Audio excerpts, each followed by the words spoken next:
A new mode of transportation is coming to Hyannis. A local restaurant is forced to shut down for a day next month, and the National Theater on Ice competition has a successful run at the Hyannis Youth and Community Center. These stories and more on this episode of Barnstable Today. It's Monday, June 22nd, 2015. I'm Sarah Mantle.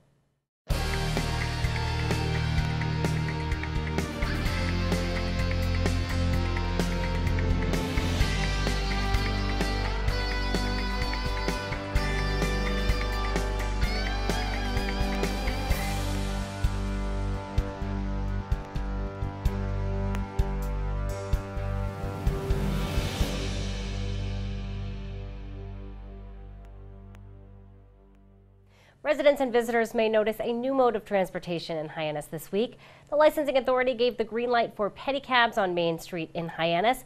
Owner Dan Scandora talked about the service during the hearing. We're really excited to have this pilot program, and we have four riders, me and Todd included, and we're going to be operating in the greater downtown area of Hyannis. We're going to be doing a pay as you feel the ride is worth. It's kind of the same kind of method they use in Boston and P-Town. There's no set rate.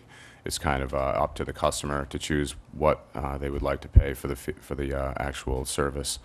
We have our boundaries set already in certain areas, so we can't go into certain busy areas of Hyannis where there's inadequate space for the cabs to be.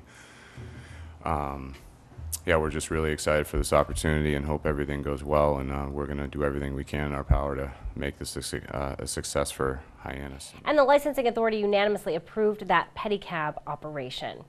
Well, the Island Merchant will be forced to close for one day next month. The licensing authority found the establishment guilty of exceeding capacity and excessive noise.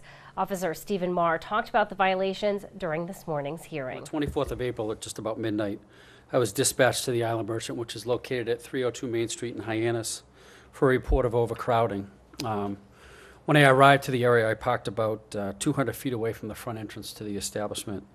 When I parked in that area, I could clearly hear music coming from within the establishment. Also within that general area, within about 400 yards, there isn't any other establishment that has entertainment at that time of the night. I then went up to the front door of the establishment, and I verified that the music was coming from within the establishment. Also, I noticed that there were about 10 people standing outside the front door. They were smoking and talking. I also noticed, looking through the windows, that it appeared that there were several people inside the building. It appeared to be that it was extremely crowded. I then went up to the door person, who was later identified as Robert Sylvester, who I recognized from previous visits to the establishment. I asked Mr. Sylvester how many people were inside the restaurant, to which he replied 52. I then asked Mr. Sylvester how many people were allowed inside the establishment, and his response was 49. I then went into the establishment. I noticed that there were many people inside, and it was very difficult to move amongst the crowd. I also noticed that there were 4 people as a part of a band playing in one corner of the building. I then began to count patrons, and in that particular case, I used a mechanical counter. And I went through and counted the amount of people that were inside, and I came up with approximately 70 people. Attorney David Lawler responded to those charges. That the issues that Officer Marr have indicated are correct. We're not disputing the facts in this case. I will say that when Joe found out that the band leader said that over the microphone, they were scheduled to appear another 3 or 4 times. They were immediately terminated and fired for being disrespectful to Officer Marr and the situation in general. It was an aberration. Joe's been in business for quite some time. Had one issue with his license years and years and years ago, but has run a very respectable establishment since that time. Ultimately, the licensing authority ordered the Island Merchant to be closed for a period of 3 days, with 1 to serve for exceeding occupancy. The remaining 2-day suspension will be held for a period of 6 months. A guilty letter will also be placed in the establishment's file for the noise violation. The National Theater on Ice competition has a successful weekend in Hyannis. I got a chance to chat with Deb Fernandez, the coach of the Barnstable Blades. She says her team had a great time at the competition. We just got to see you perform a few minutes ago. Everyone did such a great job. You guys did amazing. How does it feel to see your team get to today and have an awesome performance like that? Well, it makes the whole year worthwhile. We started in September, and the girls once a week were committed to come to practice, and they worked real hard, and it paid off at the end. And do you feel, have you done this before? Have you done a theater on ice team before? Yes, I've done about 5 or 6 different theater on ice teams. Awesome. Would you do it again? Oh, absolutely. Yeah, it's the most fun out of skating, I think. Yeah, because it's a little different. There are more. There's more you can do with costumes, and more you can do on the ice, I think. Yes. Talk to me a little bit about the differences between theater on ice and other figure skating. It's more creative, I think, and the kids can do a little more than just skate.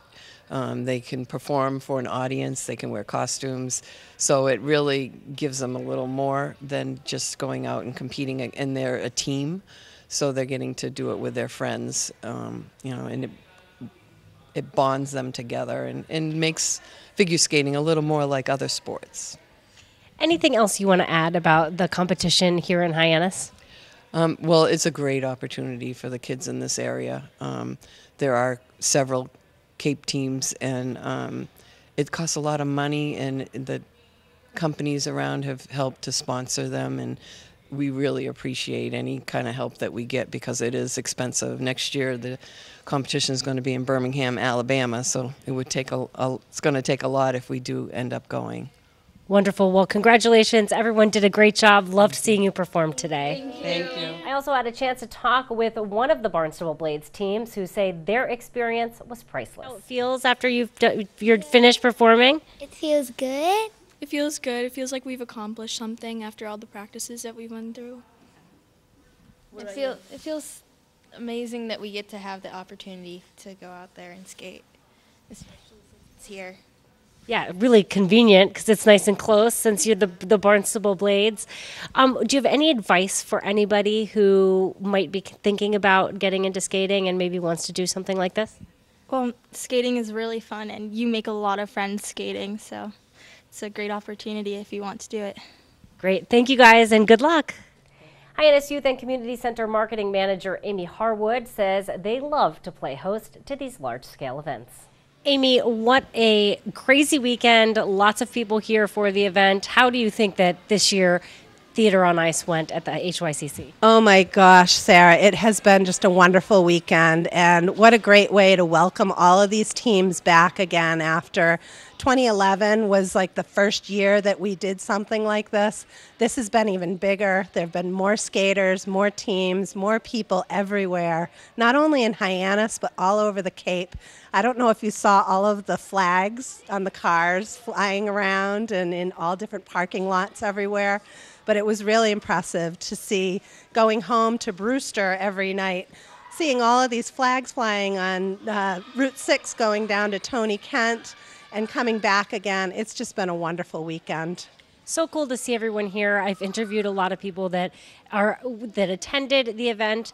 They've been saying a lot like, oh, we're going to go see, we're going to go to a whale watch. We have restaurants that we remember from the last time we were here. Very excited to be back. It seems like the U.S. Figure Skating organization really has enjoyed using the Hyannis Youth and Community Center for multiple events. They really have, and the Yarmouth Ice Club has stepped up in a big way. They really created a model that the U.S. Figure Skating Association is using now to take part in, the chamber activities and gathering a volunteer force from the different businesses and community members that are in the area. Even Cape Cod Baseball League got involved. And everyone should know the Barnstable Blades team that we spoke with a little bit earlier. They did place 5th overall in their age group. Congratulations to everyone who participated. Well, 2 meetings are happening here at Town Hall tonight. The Planning Board will meet at 7 o'clock in the Town Hall hearing room. The Comprehensive Financial Advisory Committee also meets at 7. They will be meeting in the Growth Management Conference Room. Well, be sure to tune in to our hour-long news program, Barnstable This Morning, weekdays at 7 a.m. On tomorrow's show, we'll get the details about the homicide arrest in Hyannis last week from Barnstable Police Chief Paul McDonald. We'll also be chatting with DPW Director Dan Santos. Plus, we'll have all the news and information you need. For Barnstable Today, I'm Sarah Mannel.